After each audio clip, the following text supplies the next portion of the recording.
The year was 1989, and the world was going through massive changes. And right in the middle of all that, the 25th edition of the biggest bodybuilding event on the planet took place, Mr. Olympia. Organized by the IFBB, the championship once again drew global attention by bringing together the best athletes in the world in a showdown that would shape the sport at the end of the decade. For the first and only time in history, Mr. Olympia landed in Rimini, a coastal city in Italy known for its beaches and energetic summer vibe. But on September 8th and 9th, the whole atmosphere flipped. Instead of tourists and sunbathers, the streets were filled with massive physiques, film crews, reporters, and fans from all over the world, all waiting for the show to begin. This was an edition that already felt historic even before the first competitor stepped on stage. Another thing that made 1989 stand out was the competition format. That year, for the first time ever, Mr. Olympia was split into 2 days, prejudging on Friday and finals on Saturday. Today that sounds normal, but back then it was a brand new approach, designed to give the event more visibility and give judges more time to break down every detail of each athlete's physique. This change ended up shaping the future of professional bodybuilding and helped define the format we know today. A total of 21 athletes walked on stage, each bringing a different look, strategy, and style. It was a diverse lineup, with ambitious newcomers and veterans fighting to keep their place in a sport that was constantly evolving. For anyone watching, it felt like witnessing a real gathering of legends, the kind of moment you just know people will talk about for decades. The total prize money that year hit $170,000, a substantial amount for the time, showing how much the sport was growing financially and culturally around the world. And to put things into perspective, all of this was happening in the same period the Berlin Wall fell, The Simpsons premiered on TV, and the Batman movie became a global hit. In other words, Mr. Olympia 1989 wasn't just another bodybuilding contest. It was a perfect snapshot of a decade packed with change, pop culture, and historic moments. And when you bring up 1989, you can't start anywhere other than the man who absolutely dominated that era, Lee Haney. At just 29 years old, he stepped onto that stage in Rimini not only carrying a gigantic physique, but also the pressure of defending 5 consecutive titles. Haney's size was jaw-dropping. He came in at 256 pounds, around 116 kilograms, a true giant. Just to put that into perspective, he was 81 pounds heavier, about 37 kilograms, than the runner-up. That insane weight gap made it clear that Haney was basically in a league of his own, and that's why so many competitors from that era described going up against him as trying to beat a mountain. But even with all that dominance, Haney wasn't at his sharpest conditioning. His legs, especially, didn't have the same cuts as in previous years. But honestly, it didn't even matter. His structure was so overwhelming that it overshadowed any flaws. That ridiculous back width, the shoulder density, that thick, commanding chest, and a V-taper almost nobody could match. It was a package that was extremely, almost impossibly, hard to beat. Haney didn't need to be perfect. He just needed to be Haney. As the show went on, it became obvious that even if people pointed out the lack of detail in a few poses, he was still technically superior. Every mandatory pose looked like it had been designed specifically for him. In the rear lat spread, he looked like he doubled the size of the stage. In the front chest pose, he crushed the lineup. And in the hands-on hips shot, his classic line stood out beautifully, even with all his size. It was living proof that when mass and proportion work together, you get a competitive monster.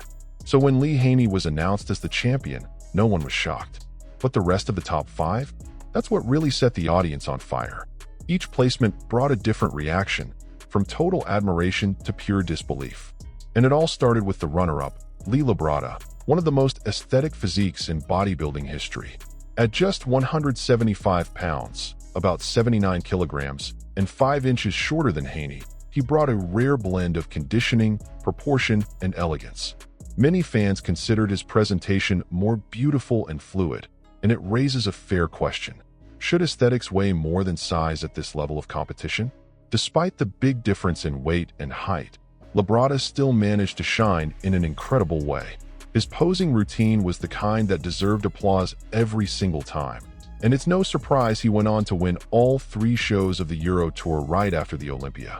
That streak proved his value and reinforced the idea that, while Haney was untouchable in terms of sheer size, Labrada had an artistic, almost sculptural quality that very few athletes could match.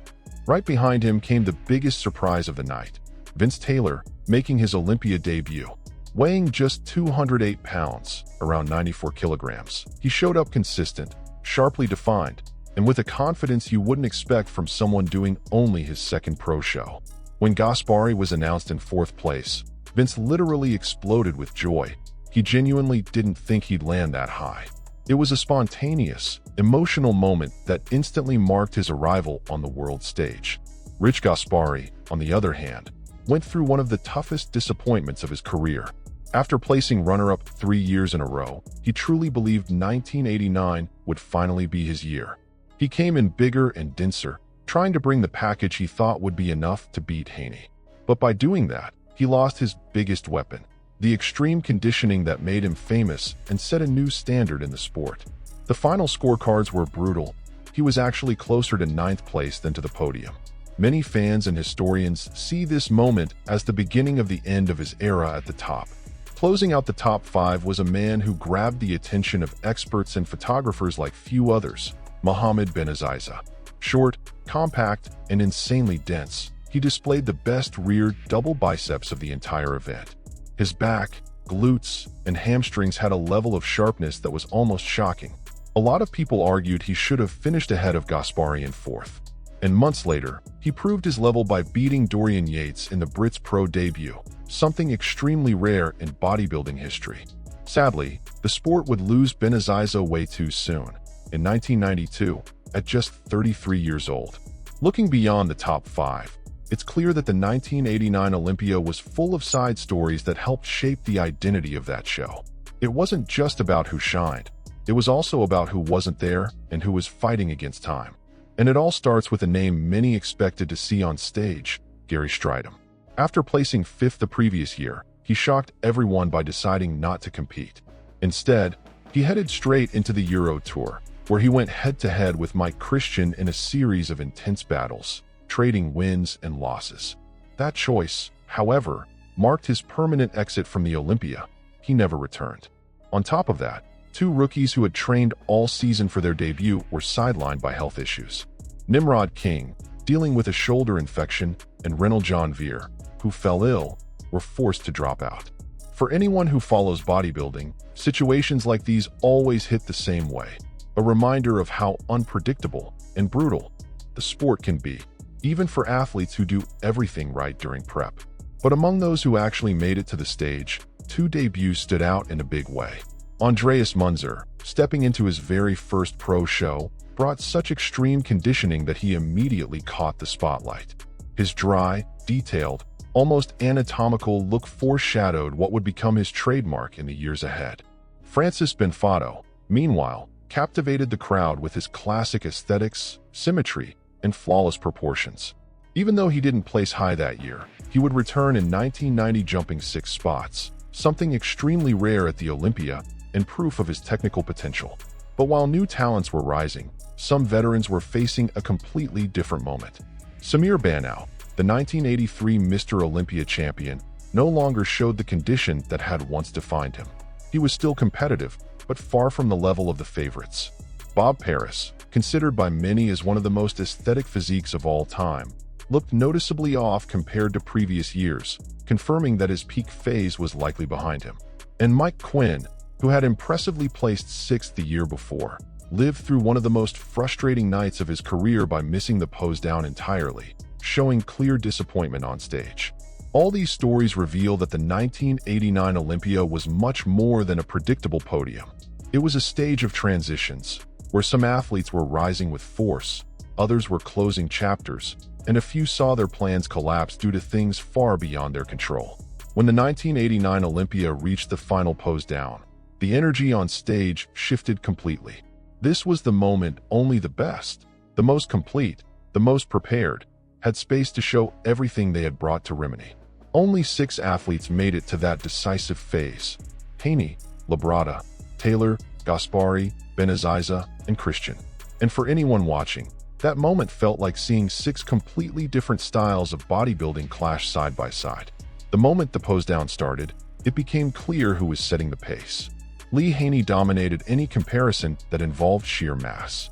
His lat spreads, chest poses, and wide-frame shots simply crushed the lineup. He was bigger, wider, and carried a physical presence that was impossible to ignore. Even without his best conditioning, his overall structure was so overwhelming that everyone around him was basically fighting for small visual victories. But when the topic was detail and conditioning, the most talked about name was someone else, Mohammed bin Aziza. With deep cuts, shredded glutes, and a rear double biceps pose that looked almost hand-carved, he won a lot of comparisons whenever judges focused on precision. His small, compact frame contrasted sharply with Haney's size, and that contrast actually made him stand out even more. In the back poses, bin Aziza was practically untouchable. On the aesthetic side, the one who shined the most was Lee Labrada. He didn't have Haney's size, nor bin Aziza's extreme density, but his symmetry, proportion, and flow were captivating.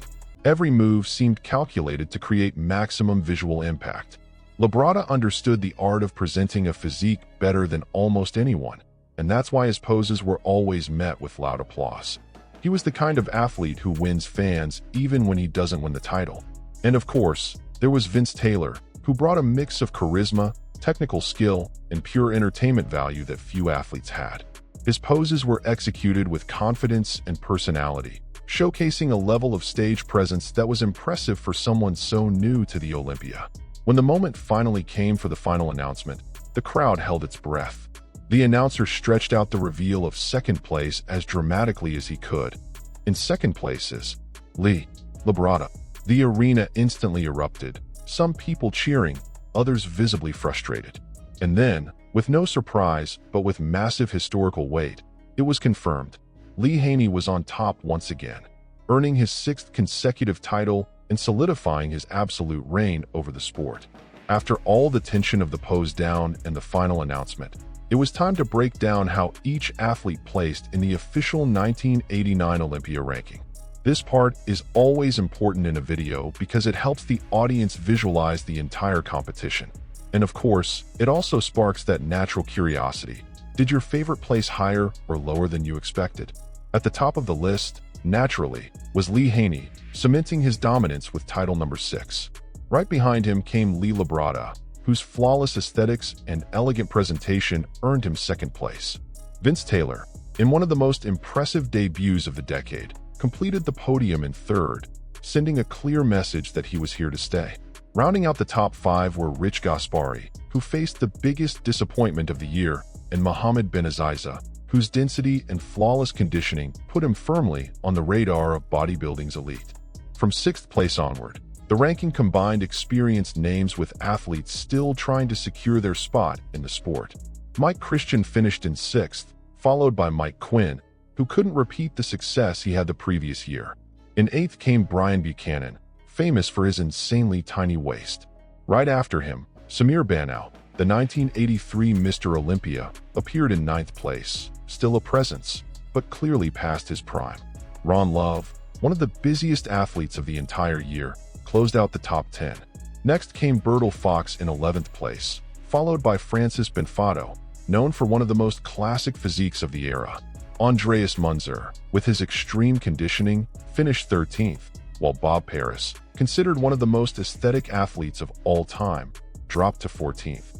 Closing the top 15 was Albert Beckles, already at an advanced age, but still competitive enough to stay among the finalists. Beyond those 15 names, 6 athletes didn't earn enough points to appear in the final ranking. Among them were Armando Defant, Premchand Degra, Pavel Jablonski, Juan Marquez, Tom Terwilliger, and Dean Tornabene. These competitors completed the 21-athlete lineup that walked onto the stage that historic year. Even without an official placing, stepping on an Olympia stage was, by itself, proof that all of them belonged to the elite of the sport.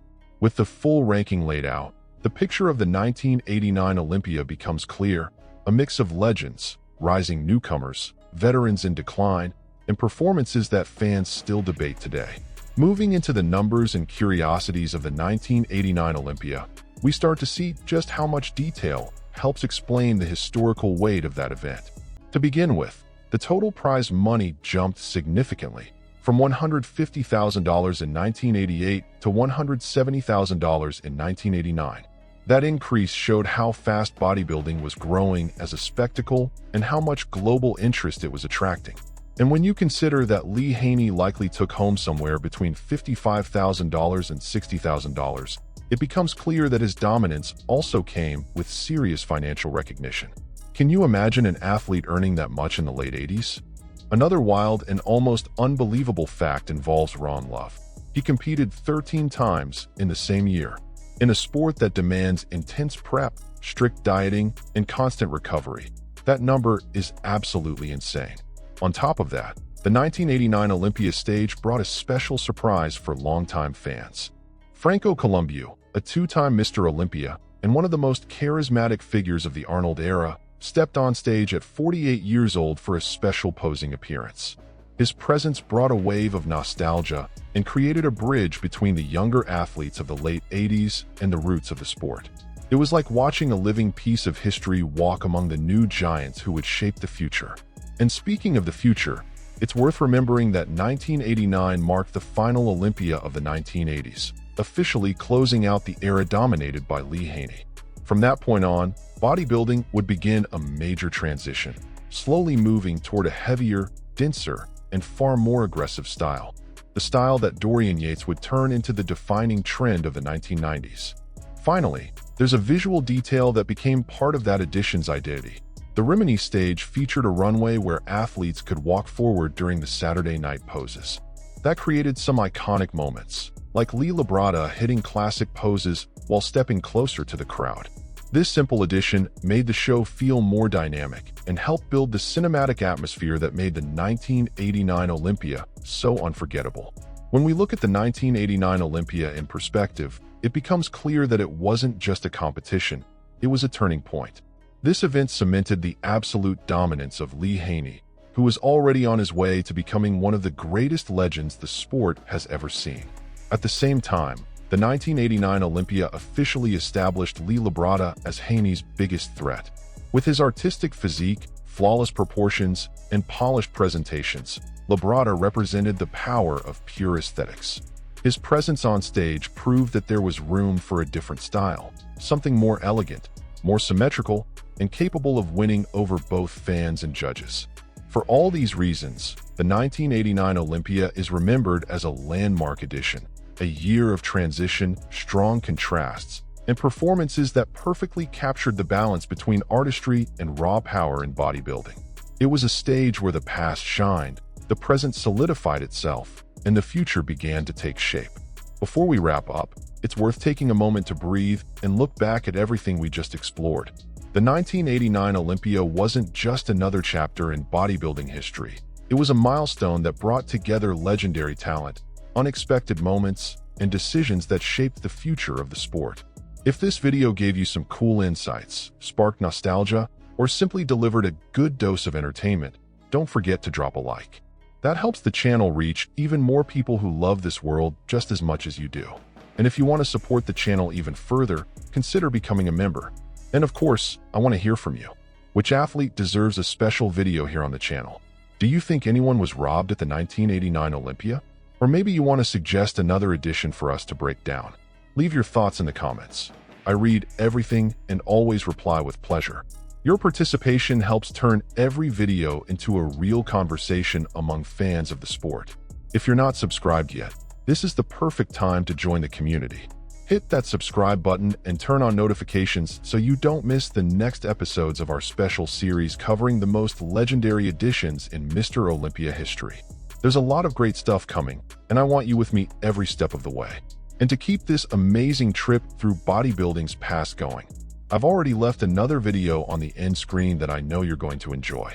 Click on it and come with me for another epic story from the world of bodybuilding. I'll see you there.